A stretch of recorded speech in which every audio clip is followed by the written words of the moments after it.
What's going on? What's going on? This is Dan with Keen Ramps.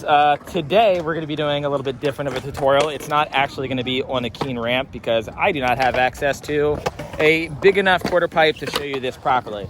Like, yeah, you could learn how to do frontside airs on our 2x4, but I just think it'd be more difficult, and it really gets the point across way better on something that has bigger transitions. So we're here at the Mayberry Skate Park in Anaheim, I think. This is Anaheim, right? Where are we? Whittier. I was close. Just pissed off so many locals. So sorry. But he's going to show us how to do frontside airs in this bowl, which is honestly the perfect transition for airs. So first, do a couple. This is Craig. Hi, I'm Craig. Grab no good to Ollies. Yeah, we're doing airs. Yeah, just airs.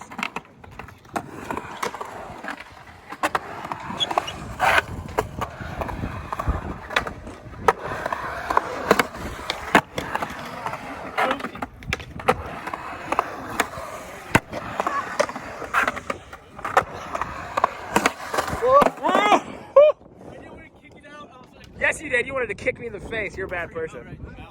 All right, so let's stick to the front side airs. How about that? Yeah. Or the front side ollies. Don't be mad at me, old people. I know. You didn't grab Indy. Oh, wait. These aren't front side. Yeah. And they are. Anywho, what do you think the best way to go about learning this trick is? Starting a little low and trying to ollie in place, like on the line and come back in on the line. Okay, so like a straight up and straight down type deal. So like start low, you know? Because then you can keep your weight like in the transition still. So if you stay on that straight line, it helps you keep your weight in transition. Okay, that's good to know. Like that, you know? Okay, so more stay in a straight line, and that'll help you keep the body momentum that you need to do airs. Dude, he's so good. Would you suggest learning this on like what size ramp? Because I was thinking almost like a 4 foot or 4.5 would be ideal. Because this is about 5. Yeah. Wow. Yes. Yeah, 4.5 to 6 is probably good. It's good to learn. You do want some lift. Like if you do it on a mini or something with mellow transition, you'll get too used to ollieing.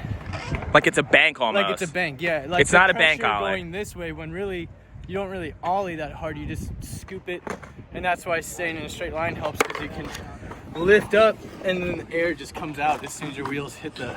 Yeah, and I think that's a common misconception is people when they're learning frontside ollies on transition, they think that it's like you're ollieing like you would on a bank and you're trying to ollie away from transition, but in reality, you're kind of throwing yourself almost more up, almost sort of like an over-verty kind of angle. Like you want your chest to like pull back and your legs to come up, and then you can see the transition. See it below you, yeah. And I think that's why I have so much trouble learning frontside airs or frontside ollies because I'm always like, I gotta ollie right at the coping. You just push yourself to flat. So you use the coping to kind of bonk you out too? Yeah, like I didn't until I learned that technique, and then now it's kind of like I slightly slap the tail if it's like transition over there. Here, I'll do one over there real quick. On the bigger? Yeah. Okay, let me grab my board and head over there. So what he's talking about now is instead of ollieing. And here, I'll kind of give my tail still a little slap right here just to get myself like, since it's not vert, but in anything vert, you're just gonna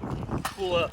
And the coping's gonna bonk you. And it'll set you right back down. And you just control the board in the air with your feet. Gotcha. Yeah, I always point my front foot back in too. Point your front foot back in. So even if you bail, at least one foot's in. Oh, that makes sense. So kind of control. Does your front foot control it more or your back foot, would you say? Front foot, because it comes up and then I have to get that rotation and push it back down. Got you. So it is kind of a front foot heavy trick. And he's going to show us how to do this trick on something that has like more vert.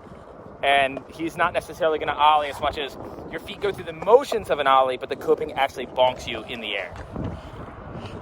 Over here. Whoa, that is so sick. Here, I'm gonna film one in slow-mo so you can see how he doesn't actually snap the ollie.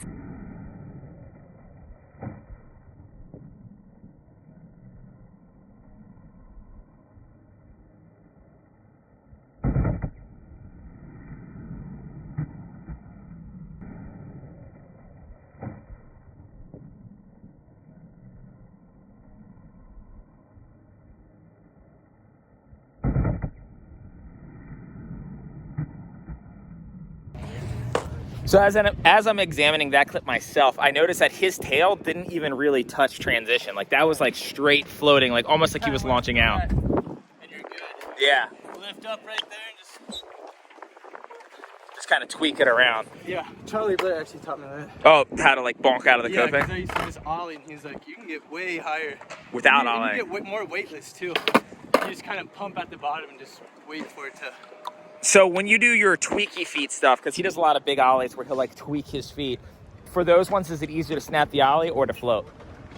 Ooh, Or does it not make too much of a difference? Once you're in the air, you're in the air. You can snapping control. the ollie. I'm not too good at the floaty like Raven Terche Yeah, ollies yet. Those are scary. yeah. They tend to float away from you a little bit more. I could definitely see that. I'll try one real quick just to see what's. Are you gonna try a tweaky ollie? Yeah, just like a no coping or no pop. Okay. Oh, that is Terrifying. yeah, that looks terrifying. Let's do a couple more ollies over there that I can get in slow-mo. Yeah.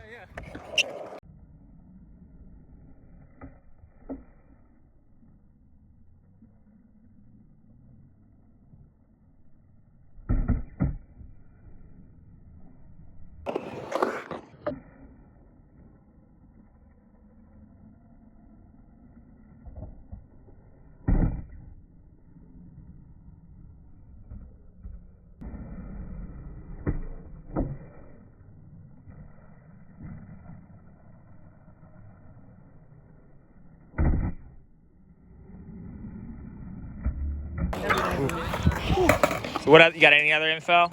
On the airs. Yeah, on the airs. Exactly. Like, how did you go about learning it? Just ollieing low, going higher and higher. Working your way up? Yeah. Can you think of is there any like hacks that you could think of? The straight line thing is a good one. That's probably the best, I would think. Yeah. And maybe If like, anything else, like if you try to like, deck check to see like if you're gonna make it or not, that's just gonna get you used to deck checking. And then yeah. hang up. It's gonna be hard to like transfer that actually trying bailing.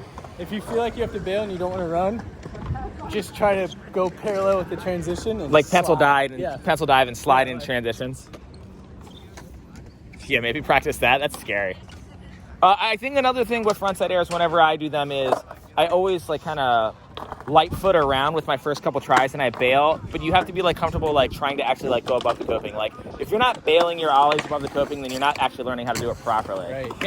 And so I did think of this. If you are gonna go above coping, just keep your eyes on the coping the whole time. Yeah. Like don't look at your feet coming up. Look at the coping, and when you get there, ollie, and then you'll know where that coping is. Yeah. Like exactly. And this is also something that was like probably pretty specific to me, but I could ollie above the coping more consistently if I tried to smack my tail on the way in. Oh yeah, because it made me you have to be above the coping to smack your tail. Right. So if you learn tail smacks, it might actually like help. Right. Because the tail smack is probably the coolest feeling. And ever. and then would you go tail smack for me? I try it. Just so you have an idea what a tail smack is. And in my opinion, it's like the funnest trick. So basically, you do a frontside ollie on the way in, let your tail kind of tap the coping on the way in, or you can aggressively smack it either way. Big fan of both of them.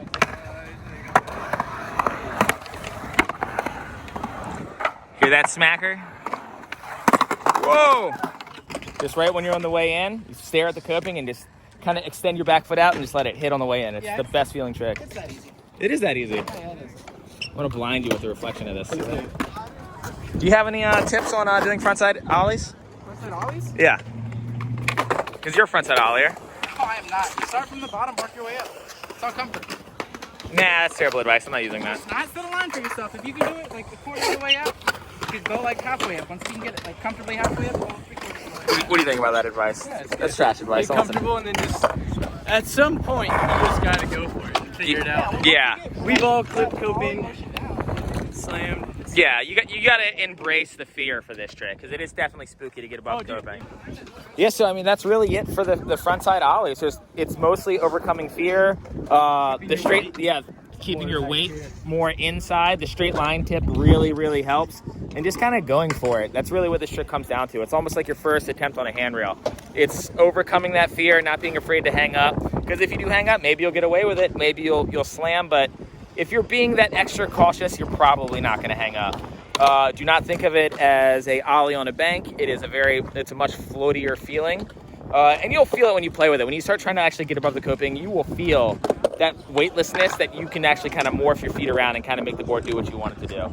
But basically, we do sell mini ramps that you could learn this on, or bigger quarter pipes. I just didn't have access to one to do it. We do have like a 3x4 and a 3x8, pretty much any quarter pipe size you can imagine we have.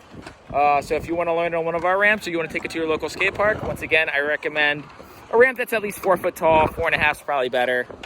And until next time.